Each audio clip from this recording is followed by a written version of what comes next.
sa pagkakaintindi ko, gusto niya na may reconciliation pero walang condition, meaning walang terms, di ba? Kainin niya yung ano niya, reconciliation niya. Wala yan. He's been lying since he became president. Kita mo, tingnan nyo ha, gusto niya reconciliation. Hanggang 20 niya nga bugas, ang tudgaron, puta. Mayor, Wala din, no. He's a liar. He's a liar. Yes. He lies so much. maraming beses na. Puro kasinungalingan ng tao na yan.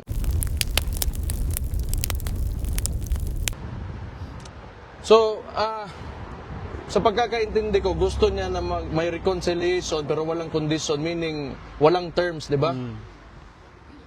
Kainin niya yung ano niya, reconciliation niya. Wala yan. He's been lying since he became president.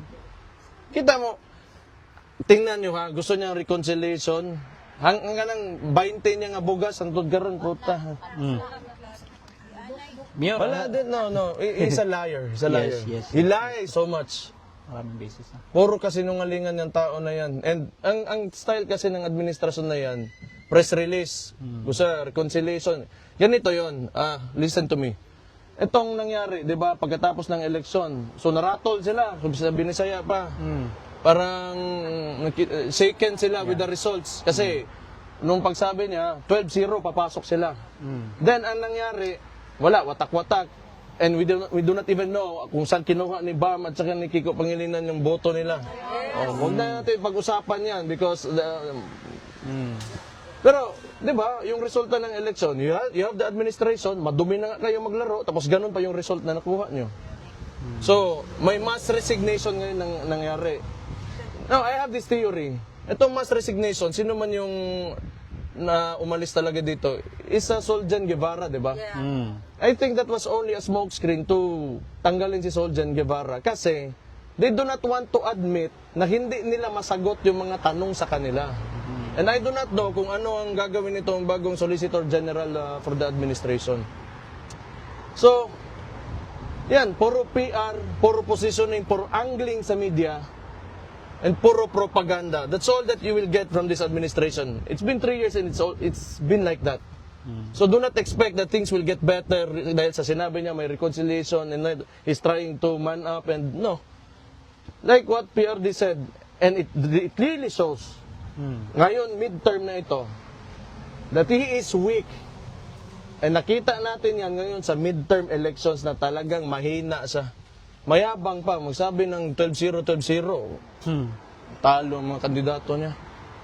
Mayor, hindi pinansin ni Pangulong Marcos ang malaking bagsak ng kanyang trust rating. Ang sabi niya, marami naman daw ibang survey bukod sa Pulse Asia. Ano po ang masasabi niyo rito? Yung Pulse Asia is 25%? 35? 25. 35? Well, let me tell you, I've seen the other surveys.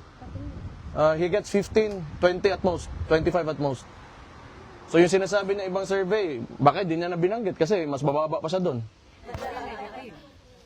Mayor, Yung pagpasok nyo kay Tatay Digong, ano yung balita sa Pilipinas na binalita nyo sa kanya? Anong reaksyon niya?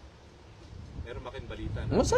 Masaya. Hindi yung mga balita like yung appointment ni Torre, may mga ganun. Wala man, hindi masyado sa ano kay Torre talaga. Hindi sa concern, wala siyang concern kay Torre. Kahit na, Torre talaga, irrelevant naman talaga yung tao na yan. Aso lang talaga. Iro ba? Iro. O muna, pag utosan mo, gagawin niya in exchange for, of course, you know, everything is negotiated in this administration. It's a very, very clear. Nabakit nyo ba ho yung pag-postpone nung simula ng impeachment kay VP Sara? Anong reaksyon? Hindi, wala na. Mostly, pinag-usapan namin Davao man, tapos pamilya, ganun. So nag-mensahe po ba siya na gustong-gusto niya na sana makabalik ng Davao? Ano po yung pinaka-na-touch ka during the conversation kanina? Wala man. I mean, di ba, kasi nung una ko lang nakita because, you know, physically, medyo nag-iba yung pumayat siya eh. Kasi walang tuyo. Walang tuyo. May bulat niya. Bulo mo, ano ba, you know, we're Filipinos eh. We want Filipino food. So, pumayat. So, yun, medyo naapektuhan ako. But other than that, kasi may naniniwala ako na wala talagang kaso yung tatay ko. Yes, kasama po. So I know, na sooner or later he's going out. He has to go out. Wala man silang, tama mo yung sinabi niya. Wala silang reason to keep him there. Kasi yung apprehension pa lang sa kanya, illegal yun. Everybody saw it. Not only the Philippines, but the entire world saw it. There's evidence. Meron na siyang message sa government na napag-usapan. Wala naman. Wala siyang mensahe. Wala man. Sa inyo naman, family lang. yung personal nyo naman pananaw, anong tingin nyo nung reaction nyo nung nakita nyo talaga si Amy Marcos naririto? Ako? Wala naman kay Amy, pero ayoko na sa mga Marcos talaga. But I mean, you know, it's politics ba? But I can, you know, I can be casual with her. I can treat her as a friend, but Yeah. let's not talk about politics kasi hindi tayo magkasama dyan. Yeah. Pero Mayor, gusto ko lang i-clarify kasi minsan may mga lumalabas, syempre hindi ko alam kung trolls niya o whoever, na parang ang pagdating dito ni Amy Marcos, parang pinapalabas nila, parang siya yung bringer of hope for PRRD to go home. Uuwi na raw I niya. just want to correct that in your own, you know, perspective. Meron ba siyang power to bring PRRD home? Kasi yun yung mga lumalabas sa mga trolls. Hindi. Kasi nakauwi na ba si Madam? Nakauwi na. Nakauwi na. O, hindi totoo kasi wala man niya dala. Pero no, hindi sa ginaano ko siya, inaasar ko siya or anything. Pero kasi kung ganun yung ginapag-usapan, Hindi, mas maganda po kasi yung klaro dahil kami dito nakikita namin yung effort ng family. yeah, but You're doing your best. whatever it is, kung nandito si Madam Amy, okay na yun. That's enough na she's supporting. Wala naman akong problema sa ganun. Iba yung politics, iba rin tong ano. You know, like, alam nyo kasi, ang ginagawa talaga ng administration ngayon, they're trying to divide us. So, yan yung, that's how you conquer, you know, a people. Divide. Kasi pag nagkagulo kayo, may mapupulot sila na makakawakan nila with the use of resources, money, whatever, intimidation. Alam mo, Kaya nagkakagulo tayo. So, we have to remember na lahat tayo Pilipino. Mapa-Ilocano ka ba, Dabawenyo ka, Bulanon ba ka, unsa ba ka niya, Banyakis ka, unsa. You know, Pilipino tantanan, at the end of the day, we have to help each other. that's true. Okay? Alam mo, So- napakaganda ng sinabi mo, no, Mayor, kasi ako bilang isang observer, kasi nalulungkot kapag nakikita mo may division. So once and for all, nandito si Mayor, at least pinapakita niya sa atin na dapat hindi tayo nag-aaway-away. Kasi ang bottom line, we're here because of Pangulong Duterte. Di ba dahil kinidnap Right. siya? So, napakaganda ng mensahe na dapat tayo sumusuporta kay PRRD talaga. Hindi tayo nagkakagulo. Kasi yun ang gusto ng mga ng mga bangal. Mayor, depende lang sa bakoy mo ng tubagon. Mayor, sinabi ni Pangulong Marcos na watch me sustain ang 20 pesos kada kilong bigas. Naniwala po ba kayo na posible ito? You know, things are easier said than done. So kung gawin na rin, mabuti, di okay, sige. Wala. Ano ngayon?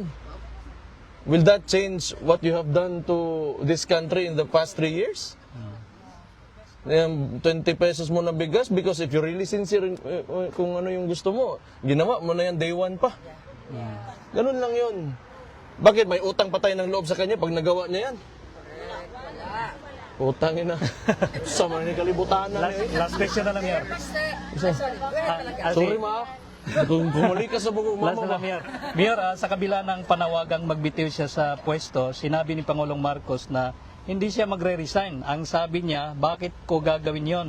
Hindi ko tinatakbuhan ang problema. Ano po ang reaksyon niya dito? Di daw siya magre-resign kasi hindi niya tinatakbuhan ang problema. Oh, yun na. Tama. Siya man ang problema. I think, hindi, wala man talagang mag-resign dyan. He's not man enough to do it anyway.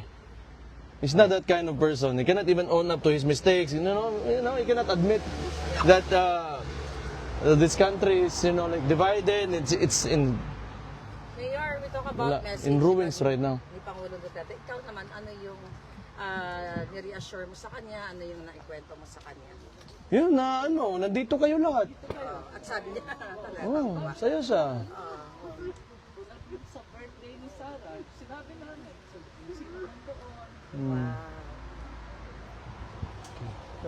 Tama na. Okay na. Paano yun? Last, Okay, mulaag ba ko? ay, Jenny Mayor, may ano daw. Oh. Ano po ang masasabi ninyo sa mga balita tungkol sa impeachment case na kinakaharap ng inyong kapatid na si Vice President Sara Duterte? Wala. Sana lang pasagutin nyo. Sana Sagot lang. niya na yan. Gusto niya ng lahat. Oh. Last ba? Wala. Kasi, Yeah. halata naman yung ano talaga ngayon. Makita nyo lang, yung politika ng Pilipinas, ginapag-initan talaga kami ng administration ngayon. So, tingnan natin kung Diyos na magsasagot niyan. Yes. Mayor, panghuli na lang, saan ka kumukuha ng strength para labanan itong mga paggigipit sa ating lahat, sa ating mga Pilipino? Sa totoo lang, may tiwala talaga ako sa Pilipino na kaya pa natin na pagandahin yung bansa natin. Kasi high moral man yung mga supporters natin, yung mga DDS, yung mga naniniwala kay PRD nung pagbaba niya. That's why he got a really high trust approval rating, trust rating. So, tingin ko, ang mga Pilipino gusto rin, especially yung mga OFW, because yung point of comparison nila, yung mga lugar na tinitirahan nila, so nakikita nila on how governance should be and how a government should treat his people. Its people, di ba? So I think, yun. Yan. Sa tao kayo kumukuha ng lakas. Yes. We love that.